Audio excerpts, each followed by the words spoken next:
আসসালামু আলাইকুম এভরিওয়ান। বাসি তরকারি অনেকে তৃপ্তি সহকারে খায়, আবার অনেকে বাসি তরকারির নাম শুনলেই নাক সিটকায়। যারা নাক সিটকায় তাদেরকে এভাবে তৈরি করে খাওয়াতে পারেন, কিংবা যারা মাছ পছন্দ করে না খেতে তাদেরকে এভাবে খাওয়াতে পারেন।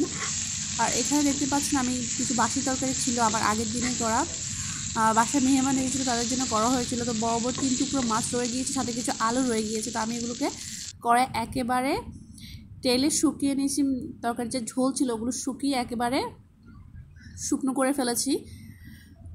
দেখতে পাচ্ছেন একেবারে শুকিয়ে পোড়া পোড়া টাইপ হয়ে গিয়েছে কিছুটা। তো আমি মাছের কাঁটা ছাড়িয়ে নিয়েছি, প্লাস আলুগুলো আমি ম্যাশ করে নেব। আলু আর মাছ কিন্তু আমার ম্যাশ করে নেওয়া শেষ হয়ে গিয়েছে। আর যা বলছিলাম, যারা মাছ খেতে চায় না তাদেরকে এভাবে তৈরি করে দিতে পারেন। অধিকাংশ লোক কিন্তু কাটা বাছার ভয়ে মাছ খেতে চায় না, তাদেরকে এভাবে তৈরি করে দিলে তারা কিন্তু অনায়াসে মাছ খেতে পারে। আলু মাছ কিন্তু আমার ম্যাশ করা শেষ হয়ে গিয়েছে। তো আমি যা তৈরি করব এটা হচ্ছে বাসি তরকারির ভর্তা।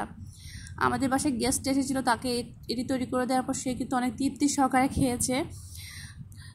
তো তাদেরকে এভাবে তৈরি করে দেওয়ার পর তো অনেক মজা আর তৃপ্তি সহকারে খেয়েছে। আমি নিয়ে নিলাম কাঁচামরিচ না, শুকনো মরিচ আর পেঁয়াজ কুচি, ভালোভাবে কচলে দিব। দিয়ে দিব লবণ, আর এখন দিয়ে দিব সরিষার তেল। যারা বাসি তরকারি খেতে পছন্দ করেন না তাদেরকে কিন্তু এভাবে তৈরি করে দিয়ে দেখতে পারেন, অনায়াসে কিন্তু ভাতগুলো খেয়ে ফেলবে, অনেক চেটে পুটে খাবে।